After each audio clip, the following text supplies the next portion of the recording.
Hello जय हिंद सभी साथियों को। तो क्या हाल है आपके? आई होप कि आप सब अच्छे होंगे। तो साथियों आज की इस क्लास में हिंदी से साथियों टोटल 25 ऐसे क्वेश्चन देखेंगे जो कि आपकी विभिन्न परीक्षाओं में पूछे जाते हैं। जैसे आपका यूपी पुलिस हो गया और आपकी अदर एग्जाम में साथियों अगर आपकी हिंदी आती है तो साथियों इस वाली क्लास को लास्ट तक जरूर देख लेना। तो चलिए साथियों आज की इस क्लास को स्टार्ट करते हैं फर्स्ट क्वेश्चन के साथ। फर्स्ट क्वेश्चन है साथियों आपकी स्क्रीन पर। सरस्वती पत्रिका के संपादक थे, वो बताने की कोशिश करेंगे सभी भाई लोग इसका सही आंसर क्या होगा। सरस्वती पत्रिका के संपादक थे तो आपका राइट आंसर हो जाएगा आचार्य महावीर प्रसाद द्विवेदी जी। आचार्य महावीर प्रसाद द्विवेदी जी की साथियों सरस्वती नामक पत्रिका थी। चलिए अगला क्वेश्चन देखते हैं साथियों। अगला क्वेश्चन आपकी स्क्रीन पर है। खड़ी बोली गद्य के जनक हैं, बताइए साथियों खड़ी बोली गद्य के जनक कौन है? भारतेंदु हरिश्चंद्र, जयशंकर प्रसाद, प्रताप नारायण मिश्र या फिर इनमें से कोई नहीं। बताइए साथियों खड़ी बोली गद्य के जनक कौन हैं? तो आपका राइट आंसर हो जाएगा भारतेंदु हरिश्चंद्र। ऑप्शन ए आपका बिल्कुल राइट आंसर है। चलिए अगला क्वेश्चन देखते हैं।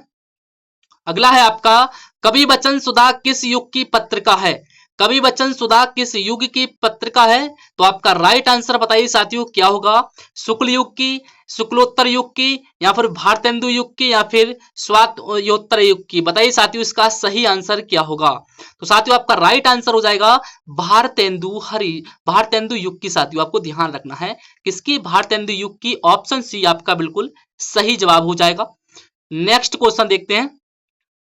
नेक्स्ट क्वेश्चन है साथियों हमारा, नेक्स्ट क्वेश्चन आपकी स्क्रीन पर है। रानी केतकी की कहानी किसकी रचना है अथवा रानी केतकी की कहानी के लेखक कौन है? बताइए साथियों रानी केतकी की कहानी किसकी रचना है आपको बताना है और आपको बताना है साथियों इसके लेखक कौन है। बताने की कोशिश करेंगे। काफी बढ़िया क्वेश्चन आपकी स्क्रीन पर है। तो इसका सही आंसर क्या होगा साथियों? रानी केतकी की कहानी किसके साथियों? तो इंसा अल्लाह खान की। आपको ध्यान रखना है ऑप्शन आपका बी बिल्कुल राइट आंसर है। नेक्स्ट क्वेश्चन देखते हैं। नेक्स्ट क्वेश्चन है साथियों हमारा हिंदी साहित्य का प्रचार प्रसार करने वाली संस्था कौन सी है? बताइए साथियों जो हिंदी साहित्य का प्रचार प्रसार करने वाली संस्था है उसका नाम बताना है साथियों आपको क्या है? तो आपका राइट आंसर साथियों ऑप्शन डी के साथ जाएगा, यानी कि ये सभी संस्थाएं साथियों हिंदी साहित्य का प्रचार प्रसार करती हैं। आपको ध्यान रखना है नागरी प्रचारणी सभा, फोर्ट विलियम कॉलेज और हिंदी साहित्य सम्मेलन प्रयाग, ये साथियों आपकी तीनों ही साथियों ये हिंदी साहित्य का प्रचार प्रसार करने वाली संस्था है। चलिए नेक्स्ट क्वेश्चन देखते हैं। नेक्स्ट क्वेश्चन है भारतेंदु युग की काल अवधि क्या है साथियों? बताइए भारतेंदु युग की काल अवधि क्या है, यानी कि भारतेंदु युग कब से स्टार्ट हुआ था साथियों आपको ये बताना है। बताने की कोशिश करेंगे। सभी क्वेश्चन साथियों सिलेक्टेड और अच्छी लेवल के रखे गए हैं तो क्लास को लास्ट तक जरूर देख लेना और हो सके साथियों तो दोस्तों के साथ शेयर भी जरूर कर देना और साथियों इस वाली क्लास को लास्ट तक जरूर देखते रहना। बताइए साथियों भारतेंदु युग की कालावधि क्या है? तो इसका राइट आंसर क्या होगा? 1868 से साथियों 1868 से साथियों आपकी कहां तक? 1900 तक। 1900 तक साथियों भारतेंदु युग माना जाता है। साथियों आपको ध्यान रखना है। चलिए अगला क्वेश्चन देखते हैं। सम्राट अशोक की जीवनी किसकी रचना है? सम्राट अशोक की जीवनी किसकी रचना है? बताने की कोशिश करेंगे। साथियों आपको इस क्लास की पीडीएफ चाहिए तो आपको लिंक डिस्क्रिप्शन के अंदर मिल जाएगा, वहां से जाके इसको आसानी से डाउनलोड कर सकते हैं, बिल्कुल फ्री है। बताइए साथियों सम्राट अशोक की जीवनी किसकी रचना है? तो उसका क्या होगा सही आंसर? हजारी प्रसाद द्विवेदी जी की या फिर मोहन राकेश की या फिर वियोगी हरि की या फिर डॉक्टर संपूर्णानंद की? तो क्या होगा साथियों? तो ऑप्शन ए आपका बिल्कुल सही जवाब हो जाएगा। डॉक्टर संपूर्णानंद की साथियों सम्राट अशोक की रचना है। चलिए अगला क्वेश्चन देखते हैं। निम्न में कौन रिपोर्टार्ज लेखक हैं? बताइए साथियों निम्न में से कौन रिपोर्टार्ज लेखक हैं? डॉक्टर प्रभाकर माचवे, विष्णु प्रभाकर, प्रकाश चंद्र गुप्त या फिर उपयुक्त सभी? तो क्या होगा साथियों रिपोर्टार्ज के जो लेखक हैं साथियों आपके यहाँ पर तीनों ही रहने वाले हैं। क्या? तीनों ही रहने वाले हैं। डॉक्टर प्रभाकर माचवे भी हो जाएंगे, विष्णु प्रभाकर भी हो जाएंगे, प्रकाश चंद्र गुप्त भी हो जाएंगे, यानी कि ऑप्शन डी आपका बिल्कुल राइट आंसर है उपयुक्त सभी। ये साथियों सभी रिपोर्टार्ज के लेखक हैं। चलिए नेक्स्ट क्वेश्चन देखते हैं। चंद्रकांता किसका उपन्यास है? बताइए साथियों चंद्रकांता किसका उपन्यास पूछा है आपसे? बताइए इसका सही आंसर क्या होगा?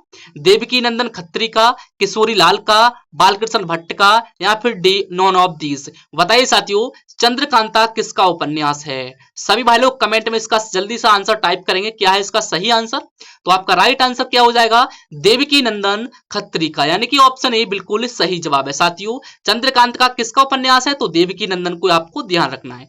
अगला क्वेश्चन देखते हैं, भारतेंदु युग के निबंधकार हैं, बताइए साथियों। ऑप्शन में आपको बताना है साथियों, भारतेंदु युग के निबंधकार कौन है? तो आपका कौन सा सही आंसर हो जाएगा? तो साथियों आपके प्रताप नारायण मिश्र भी हो जाएंगे, बालकृष्ण भट्ट भी हो जाएंगे, भारतेंदु हरिश्चंद्र भी हो जाएंगे, यानी कि उपयुक्त सभी। ऑप्शन डी आपका बिल्कुल सही जवाब हो जाएगा। ये भारतेंदु युग के निबंधकार हैं साथियों, ध्यान रखना है। चलिए नेक्स्ट क्वेश्चन देखते हैं, निम्न में कौन सी रचना प्रताप नारायण मिश्र की है? साथियों बताइए, प्रताप नारायण मिश्र की रचना कौन सी है? आपको चार ऑप्शन आपकी स्क्रीन पर दिए गए हैं, बताने की कोशिश करेंगे। प्रताप नारायण मिश्र की रचना पूछी है आपसे, तो कौन सी हो जाएगी साथियों? भारत दुर्दशा भी साथियों इन्हीं की है, गौ संकट भी इन्हीं की है, और हठी हमीर भी इन्हीं की है, यानी कि ऑप्शन डी बिल्कुल सही जवाब हो जाएगा साथियों, यानी कि ये सभी इनकी ही रचना है। नेक्स्ट क्वेश्चन देखते हैं, नेक्स्ट क्वेश्चन है साथियों, गात माही बात करामात है, उक्त पंक्ति किस निबंध से उद्धृत है? सॉरी साथियों, बताइए साथियों इसका सही आंसर क्या होगा? गात माही बात करामात उपर्युक्त पंक्ति किस निबंध से उद्धृत है? तो किससे है साथियों? ये बात, क्या हो जाएगा इसका सही आंसर? बात निबंध से उद्धृत है साथियों, ये पंक्ति जो है साथियों ये बात निबंध से उद्धृत है, आपको ध्यान रखना है। अगला क्वेश्चन देखते हैं, अगला क्वेश्चन साथियों आपकी स्क्रीन पर आ चुका है, बताने की कोशिश करेंगे इसका सही आंसर क्या होगा। मर्द की जबान बात का उदय स्थान और गाड़ी का पहिया चलता फिरता ही रहता है, प्रयुक्त पंक्ति किस निबंध से उद्धृत है? बताइए साथियों, मर्द की जुबान और गाड़ी का पहिया चलता फिरता ही रहता है, साथियों बताइए ये पंक्ति किस निबंध से है? तो किस निबंध से होने वाली है? मर्द की जुबान यानी कि बात निबंध से साथियों ये पंक्ति ली गई है, आपको ध्यान रखना है। ऑप्शन बी बिल्कुल सही जवाब हो जाएगा। नेक्स्ट क्वेश्चन की तरफ चलते हैं, नेक्स्ट क्वेश्चन है साथियों हमारा, बात उखाड़ना का अर्थ क्या है? साथियों बात उखाड़ना का अर्थ पूछा है, बताइए साथियों बात उखाड़ना का अर्थ क्या है? ठीक तरह से बात समझ में आना, बात ना बनना, या फिर बात बनना, या फिर बातों में उलझना। बात उखड़ना का क्या अर्थ हो जाएगा? तो आपका राइट आंसर बात ना बनना हो जाएगा, ऑप्शन बी बिल्कुल सही जवाब है, बात ना बनना। चलिए नेक्स्ट क्वेश्चन देखते हैं, निम्न में कौन सा प्रताप नारायण मिश्र द्वारा लिखित है? बताइए साथियों निम्नलिखित में से कौन सा प्रताप नारायण द्वारा लिखित साथियों बताइए क्या है? इनकी रचना पूछिए प्रताप नारायण मिश्र जी की, तो क्या हो जाएगी साथियों? डबल हो गया ये क्वेश्चन शायद से। चलिए साथियों ये तीनों ही साथियों ये प्रताप नारायण मिश्र जी की ही रचना है। नेक्स्ट क्वेश्चन देखते हैं, हंस नामक पत्रिका का प्रकाशन किसने किया था? बताइए साथियों हंस नामक पत्रिका का प्रकाशन किसने किया था? प्रेमचंद जी ने, हजारी प्रसाद द्विवेदी ने, महावीर प्रसाद द्विवेदी ने, या फिर भारतेंदु हरिश्चंद्र ने? किसने किया था? तो हंस नामक पत्रिका का प्रकाशन साथियों किया था प्रेमचंद जी ने, आपको ध्यान रखना है। ऑप्शन ए आपका बिल्कुल राइट आंसर है। नेक्स्ट क्वेश्चन देखते हैं, नभो नभो भवसी जयमान पंक्ति किस निबंध से उद्धृत है? नभो नभो भवसी जयमान पंक्ति किस निबंध से उद्धृत है साथियों? बताने की कोशिश करेंगे। तो नभो नभो भवसी जयमान साथियों ये गुरु नानक देव जी की साथियों निबंध से ली गई है, आपको ध्यान रखना है। ऑप्शन आपका ए बिल्कुल सही जवाब है। नेक्स्ट क्वेश्चन की तरफ चलते हैं, महादेवी वर्मा को ज्ञानपीठ पुरस्कार कब मिला? बताइए साथियों महादेवी वर्मा जी को साथियों जो ज्ञानपीठ पुरस्कार मिला था वो किस सन में मिला था? आपसे पूछा है, बताने की कोशिश करेंगे इसका सही जवाब क्या होगा। 1989 में, 1987 में, या फिर 1985 में, या फिर 1983 में? तो साथियों आपका सभी का राइट आंसर आना चाहिए 1983 में। 1983 में साथियों महादेवी वर्मा को ज्ञानपीठ पुरस्कार से सम्मानित किया गया था। अब देखते हैं साथियों ने किससे आधुनिक मीरा के नाम से किसे जाना जाता है? नेक्स्ट क्वेश्चन आपकी स्क्रीन पर आ चुका है, आधुनिक मीरा के नाम से किसे जाना जाता है?